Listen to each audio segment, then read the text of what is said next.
Oke, halo guys, welcome back to Muda Belajar Investasi, teman trading dan investasi kalian.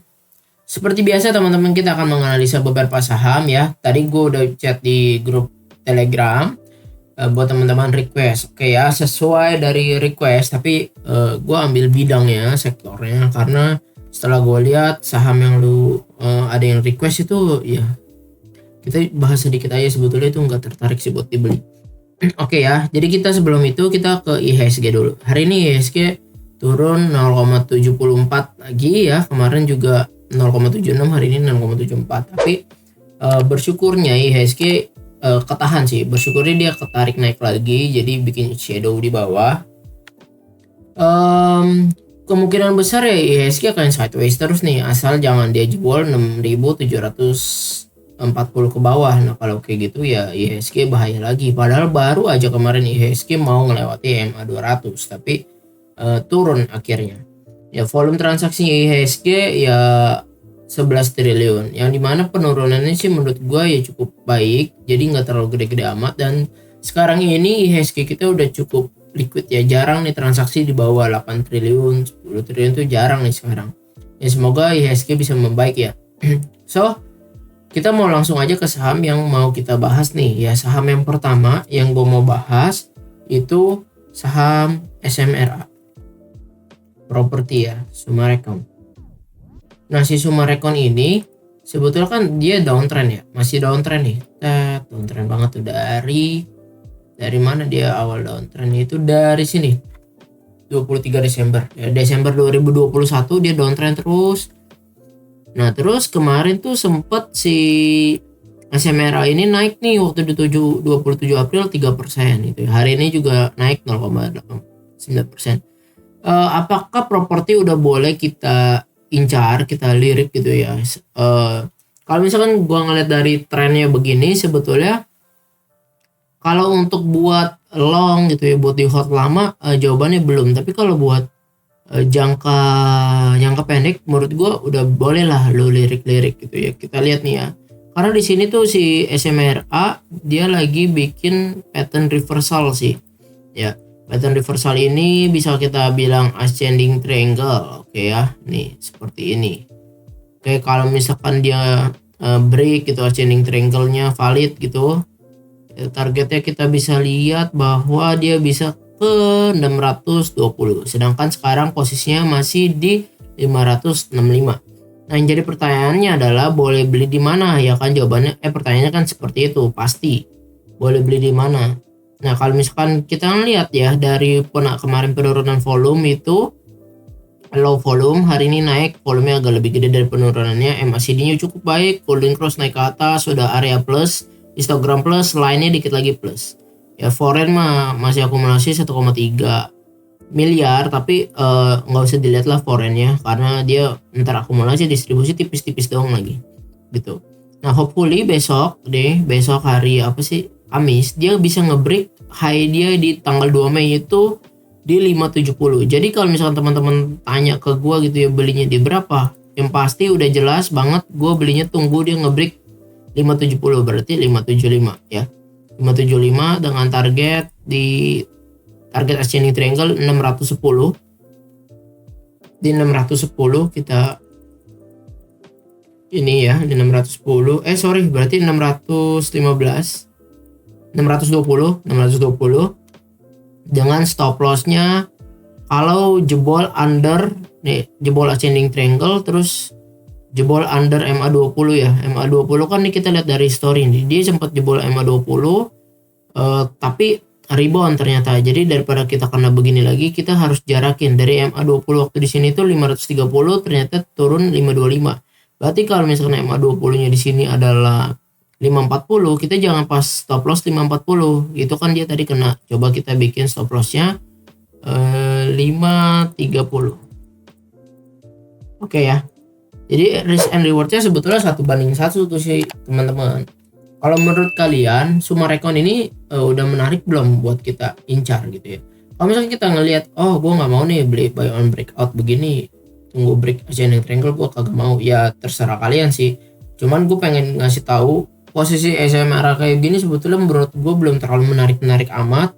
Ya kenapa? Karena kita ngeliat ya berapa kali dia kena MA 200 tuh langsung turun ya, resisten kuat lah MA 200. Berarti andai kata dia cuma sampai 594, berarti kan targetnya kita cuma kayak 4% gitu ya. 3-4% lah.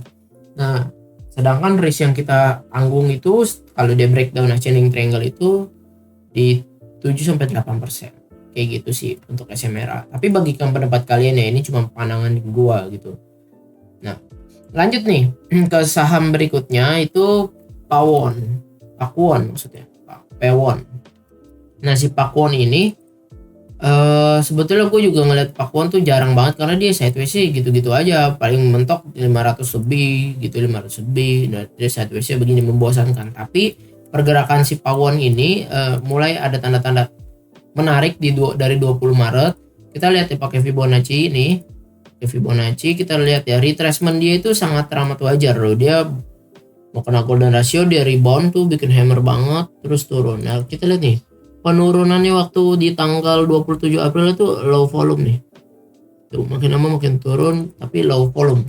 Yang artinya ya udah agak melemah nih volume penurunannya gitu. Ya ini volume turun. Stokastik sama MACD tuh mengatakan harusnya dia turun dulu. Ya turunnya sampai mana? Ya kalau misalkan dia turun sampai 460, menurut gue itu Pakuwon ya best buy teman-teman. Kalau dia sampai 460 ya.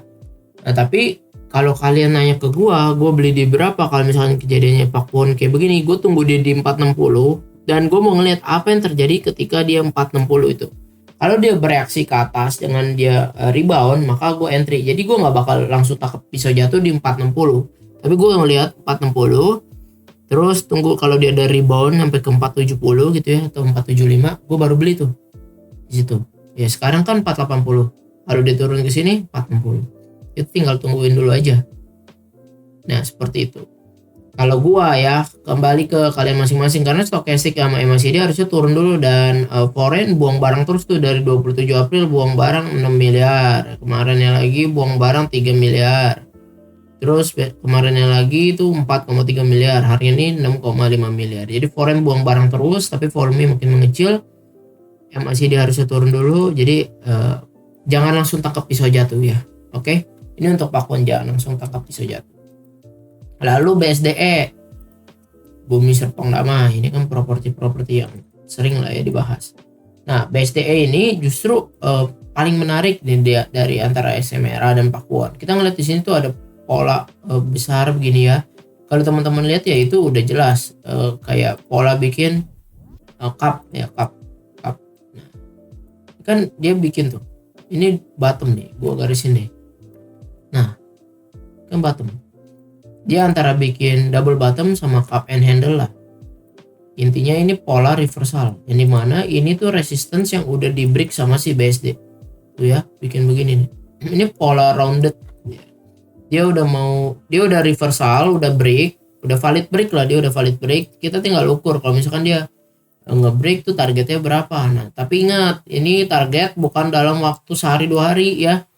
Itu bisa ke 1100, tapi teman-teman lihat ya, pergerakan ini dari 1 April 2022 ke 28 April 2023 yang dimana pergerakan dia yang begininya itu adalah 1 tahun. So kalau teman-teman mau capai di 1160 dalam waktu 2 hari, mendingan jangan gitu ya, karena nggak bakal bisa ya. Upside-nya itu ya kurang lebih 12% dalam 1 tahun. Menurut kalian layak? Tapi kalau menurut gua ya, gua ngeliat patternnya si BSD kayak gini, ini udah cukup baik karena ini pola reversalnya udah kelihatan banget. Ya kalau MACD udah cakep banget tuh naik ya. Nah stokastik harusnya ngomonginnya turun dulu. Nah turunnya sampai mana kan jadi pertanyaannya kayak gitu lagi kan. Nah coba nih ya kita ngeliat candle-nya begini udah jelas nih ada triangle di dalamnya. Coba kita lihat lebih dekat lagi 1 jam. Nah kalau misalkan gua ngeliat di BSDE ini ya, kalau mau beli nih, ini kan dia udah bikin sideways nih, bagus nih, konsolidasinya cakep sih menurut gua, makin mepet ya gak, makin mepet nih konsolidasi ya. Ini kalau misalkan dia ngebreak, jadi ini gue belinya berarti lebih mahal ya, kalian nggak usah ikutin juga nggak apa-apa, ikutin juga nggak apa-apa, gue pasti beli lebih mahal. Oke, di sini tunggu dia nge-break konsolidasi. Soalnya kalau dia breakdown konsolidasinya ke bawah ya jelek. Kalau dia nge-break dari berapa ya bener, high-nya 1085. Jadi kalau gua belinya itu berarti di 1090 lah. Oke? 1090. Stop loss-nya udah jelas nggak di sini sih. Gue paling di under 50. 1025 stop loss. Ini kalau yang buat trading, tapi kalau yang mau agak lebih panjang stop loss tuh mesti lebih gede karena ini lagi ini saham menurut gue sih agak cukup nggak terlalu volatile amat lah, enak harusnya ya, tapi risk and rewardnya jadi nggak sesuai nih, nggak 1:1 nih kalau lihat dari pola kayak gini. Potensinya 6%, cuman ya teman-teman bisa ukur sendiri lah ya, potensi gak nih. Ini reversal udah benar-benar kelihatan ya, tunggu dia nge-break gue baru beli. Kalau misalnya mau tunggu koreksi, kalian tunggu di 1037 aja, 1037 1030-an, atau teman-teman tunggu di 1020, lihat apa yang terjadi di situ kalau misalkan itu. Jadi gue ada dua opsi, antara dia tunggu break di sini atau dia jebol ke bawah dulu ke 1020 dan dia rebound, maka baru beli. Nah itu sih gambaran buat BSTE. Nah satu lagi nih APLN ya, Agung Podomoro. Oke nih ya, sekarang Agung Podomoro. Nah Agung Podomoro ini berbeda dengan yang tadi ya, berbeda dengan ketiganya, justru dia malah lebih ke masih di fase downtrend banget nih. Kalau si SMRA di awal kan udah mau kelihatan dikit-dikit mau jadi reversal, tapi kalau si Agung Podomoro justru dia malah bikin head and shoulders, teman-teman kelihatan lah ya nih tuh kan, set ini kan head and shoulders nih. Kalau misalkan kayak gini kan, kalau dia breakdown bahaya nih, nggak bisa pakai kotak lagi. Ya gua gini deh pakai garis. Nah, sip begini ya. Kan head and shoulders, target penurunannya ini kalau dia jebol ke bawah ya. Kalau dia jebol ke bawah ya bisa sampai 72. Gila, bisa gak ya? Nggak tahu sih. Intinya kayak gitu. Ini dia polanya malah justru mau breakdown. Jadi gue nggak incar saham kayak begini sih teman-teman ya. Stokastiknya dead cross, yang masih ini sih kelihatan pengen masuk area plus, cuman masih begitu, cuman ya nggak liquid lah. Foreign aja 1,5 satu berapa nih, cuman 1 jutaan coy, 1,57 million, berarti 1,5 juta doang buat akumulasi beli ini ya. Jadi APLN menurut gua singkirkan dulu lah, nggak usah dilirik ya. Tadi teman-teman ada yang GPRA, Perdana Gapura Prima, ini ada yang request ya. Oke lah, kita coba bahas GPRA ya. GPRA hari ini candle jelek banget, shooting star ya, walaupun 0% nggak naik turun, di opennya gap up 106, padahal kemarinnya dia close nya di 104, di gap up langsung shooting star. Kalau yang kayak begini ya, gua pribadi jujur emang nggak tertarik nih teman-teman buat GPRA kayak gini. Jadi mendingan, walaupun tertarik juga paling dana gua masuk kecil, karena kan yang ngeri ya, seliquid apa sih ini saham gitu. Tuh net value nya cuman nggak sampai 1 miliar ya. Lu beli ini aja 145 juta udah bisa paling atas kayak gitu. Jadi kalau untuk yang ini belum tertarik teman-teman ya. Nih lanjut nih, mau bahas satu saham PTBA. Kan ada yang nanya nih, PTBA kenapa ya ARB terus ya. Pertama udah ada yang jawab juga di grup Telegram bahwa ada isunya pendapatan turun, makanya dia ARB 2 kali. Emang benar pendapatannya turun, kita buka langsung ya.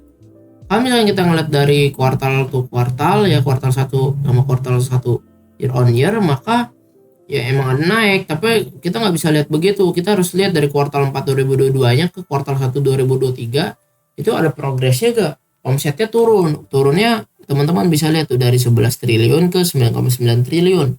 Lalu laba bersihnya dari 2,6 turun sampai 1,1. Nggak fair dong kalau dibandingin kuartal 4. Oke, kita bandingin kuartal 1, yang dimana kuartal 1 omsetnya di 2022 emang 8,2, dan kuartal 1 2023 meningkat nih omsetnya ya, meningkat nih omsetnya, cuman total beban pokoknya itu 7,9, sedangkan 2022 itu cuma 50% dari omset total bebannya ya. total bebannya. Jadi sehingga net profit tergerus. Yang ini pasti berdampak banget buat perusahaan, teman-teman. Ya, laba yang didapat di 2022 itu 2,3 triliun, sedangkan 2023 kuartal 1 itu 1,2 triliun. Ya, 1,186 detail ya. Oke. Nah, that's why penurunan kayak gini banyak investor yang minggat. Ya buat apa gue beli saham yang malah bukannya makin bagus proyeksinya, kedepannya malah gini. Padahal PTBA gue udah bakalan incer sih kalau dia kembali ke harga 4 ribuan. Ini gue udah sempet lihat gitu. Nah tapi ternyata nggak bisa gitu teman-teman. So jadi untuk PTBA better hindari dulu. Oke teman-teman, sekian analisa saham kita pada hari ini ya. Semoga analisa ini bisa membantu kalian dalam membuat plan ke depannya. Kalau misalkan suka boleh di like dan boleh juga dinyalakan lonceng notifikasinya agar tidak ketinggalan. See you in the next video. Bye bye.